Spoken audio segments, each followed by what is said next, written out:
चोपडा तालुक्यातील सातपुडा भागामध्ये 17 सेनवरला रस्त्यावर गावच्या पुढे कृषी विभागाला मिळालेल्या गोपनीय माहितीनुसार सदरील भागामध्ये सापळा रचला असता त्या ठिकाणी बनावट कापसाच्या बियाणांची विक्री करणाऱ्यावर कारवाई केली आहे। सदरील इसमाकडे 10 पाकिट अवैध बनावट विना परवाना कापूस बियाणं पाकिटावर 1050 रुपये किंमत असताना स्वतःच्या फायद्यासाठी प्रति पाकिट 4500 प्रमाणे विक्री करून शासनाची फसवणूक केली आहे। म्हणून चोपडा ग्रामीण पोलीस स्टेशनला गुन्हा देखील दाखल करण्यात आलाय, अशी माहिती चोपडा तालुका कृषी अधिकारी दीपक साळुंके यांनी दिली आहे।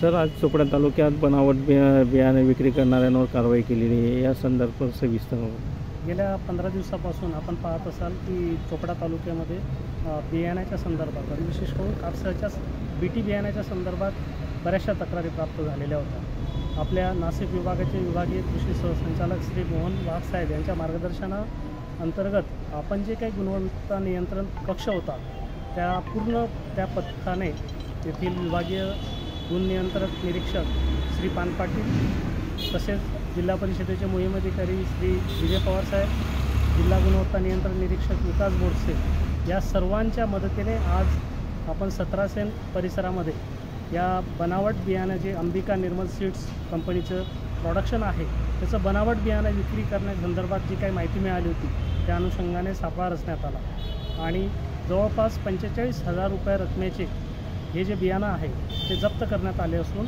निर्मल सीड्सच्या कंपनीच्या प्रतिनिधींनी देखील ते पडताळणी केली असता सदर बियाणं हे बनावट असल्याची खात्री पटलेली आहे।